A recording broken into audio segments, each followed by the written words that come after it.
This is a story about, well, a story about a fool's journey, but specifically a story about a man called John Chapman. Now, a Chapman was a man who was a peddler. He was a man who sold kind of cheap things in villages where people didn't have much money. Now, it was a very long time ago. It wasn't in my great-grandfather's time, or in his great-grandfather's time, or even in his great-grandfather's time. Perhaps it was before the Great War of King Charles, or perhaps it was a little after. But John Chapman was a peddler, and he lived in the Norfolk town of Swaffham. And every day he shouldered his heavy pack, and he trudged his weary way around the villages, selling his wares. But every night he dreamed of a better life for himself. And one night, as he lay on his narrow bed, he dreamed a dream. And the dream that John Chapman dreamed was this: that if he went to London and stood on London Bridge, someone would give him advice which would change his life forever. And the next morning, John thought it was only a dream, and he shouldered his heavy pack, and he trudged his way around the villages, selling his wares and exchanging news. And that night he dreamed a dream. And he dreamed the same dream, that if he went to London and stood on London Bridge, someone would give him advice which would change his life forever. And the third night he dreamed the same dream. So as he trudged his weary way around the villages that day, he thought, I will go to London. I will wait on London Bridge. I will see what will happen. So John packed a few things and walked all the way to London. And he stood on London Bridge for a whole day. And this is the old London Bridge before it fell down, and there were lots of shops on the bridge, and it was very busy, and the Thames was flowing underneath. But he didn't hear any advice. The second day he stood on the bridge and he listened to everything that everyone said, but nothing seemed likely to change his life. By the third day, one of the shopkeepers came out of his shop and spoke to John and said, I've seen you standing here and you're watching people and you're not selling anything. What are you doing here, lad? And John said to the shopkeeper, I dreamed a dream. I dreamed that if I came to London, someone would give me advice which would change my life forever. And the shopkeeper looked at John and said, You're on a fool's errand, lad. I can give you advice. Look at me, look at my wife, look at our little shop. We work hard at our little shop. We have a good life, we're happy. Go home. Find yourself a job, find yourself a good woman, get married, work hard. And don't worry about chasing dreams. So that night John slept in the shopkeeper's little shop.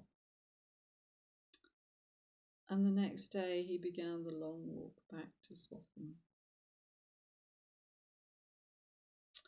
For the other thing that the shopkeeper had told him was about his own dream. For the shopkeeper had dreamed a dream, and the dream that he dreamed was this: that if he went to a place called Swaffham which he'd never heard of. And if he went to the orchard, there in the orchard was an oak tree, and buried in the roots of the oak tree was a chest full of gold. So when John got back to Swaffham, he had two choices: whether to listen to the shopkeeper's advice or whether to follow the shopkeeper's dream. So he borrowed a spade and he went to the orchard. He found the oak tree just as the shopkeeper had described, and he dug down into the roots of the tree, and there he found an old and decaying wooden chest, and inside were bags of gold. Real gold, not fairy gold. But John thought of what the shopkeeper had said, and he invested the money wisely, and he set up a little business for himself. And in due course he met a good woman, and they married, and they were happy. And John, being a good man, gave money to the town of Swaffham. And if ever you go there, and it is quite a nice little town, you'll find that on the town sign there's a picture of a young man carrying a heavy sack.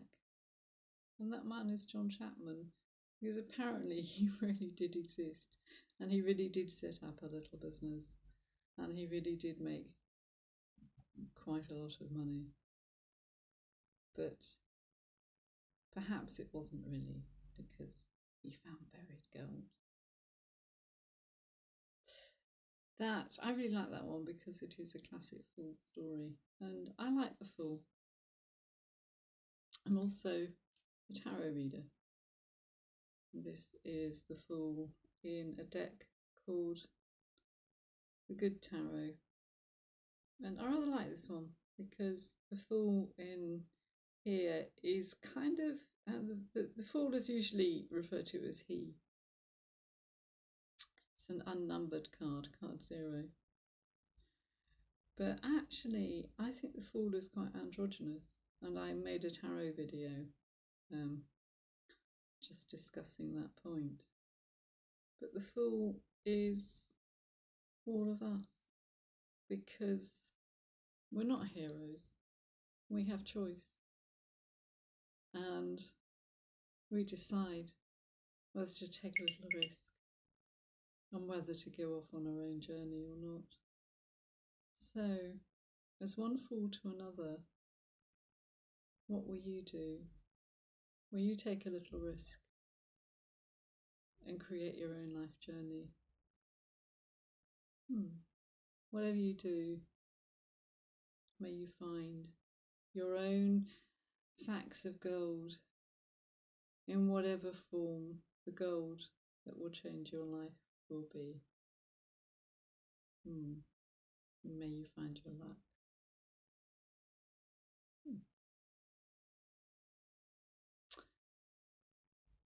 There is another story about a fool who set off on a quest, and it didn't really work out quite so well for him. There was once a man who had